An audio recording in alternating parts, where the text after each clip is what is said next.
సత్య సాక్షి అనుదిన మన్నా ద్వారా మీ అందరికీ శుభోదయం.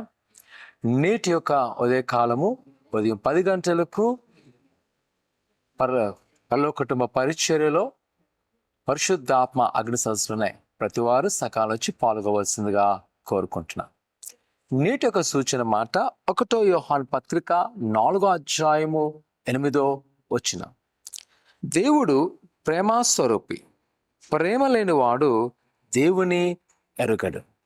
ప్రియకుమార కుమార్తె ఈ ఉదయకాల సమయంలో ప్రభు అయిన యేసుక్రీస్తు వలన ఒక సూచన మాట తెలియబడుతుంది.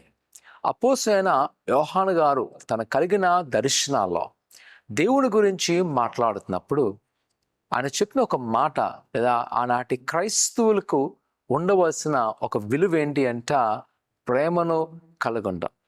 మనం ఎందుకు ప్రేమ కలిగి ఉండాలంటే దేవుడే ప్రేమ స్వరూపి. యేసుక్రీస్తుకున్న ఒక సాదృశ్యం ఏంటంట, ప్రేమ. ఆ ప్రేమను మనం కలిగి ఉంటేనే మనం దేవుని కలిగి ఉన్నట్టు. నేటి దినాల్లో మనం చూస్తున్నట్లయితే క్రైస్తవ్యం అన్నది ఒక మతములాగా, ఎలాగైతే ఇతరులను ఆశ్రయిస్తారో ఒక సాంప్రదాయంగా ఆలోచిస్తాం. కానీ దేవుని యొక్క లేఖనం అంట దేవుని యొక్క ప్రేమను ప్రచురించవలసింది. ఎందుకంటే ఆ ప్రేమకు ఆధారం ఎవరంట, ప్రభు అయిన యేసుక్రీస్తు. ఈ దినాన ఒకవేళ మనము దీవించబడాలి అంటే మనము ప్రభు యొక్క ప్రేమను కలిగి ఉండాలి. ఆ ప్రేమను అనేక మందికి తెలియచేయాలి. ఆ ప్రేమ గురించి మనము ప్రచురించాలి. అప్పుడే నప్పిసంగమా మన క్రైస్తవ రక్షణకు ఒక విలువ ఉంటుంది, లేదా ప్రతిఫలం ఉంటుంది. ఈ ఉదయకాల సమయంలో ఆయన ప్రేమ కలిగిలాగా ప్రయత్నం చేయండి.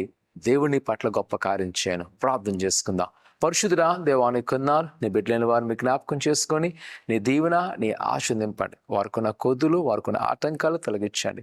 అయినా నీ ప్రేమను కలిగి వాటి అనుకూలంగా సహాయం దయచేయమని, మరి ముఖ్యంగా నీ దినాన్ని ఎవరైతే ఉపవాస ప్రార్థనలో పాల్గొంటున్నారో వారు ఏదో అడుగుతున్నారో వాటిని నెరవేరుస్తూ నీ ఆత్మను పొందుకొని బలపరచమని యేసు అడుగుతున్నాం తండ్రి, ఆమేన్. ఆయన నమ్ముకుంచండి. ప్రభు నీ పట్ల గొప్ప కార్యం చేయను గాక, ఆమేన్.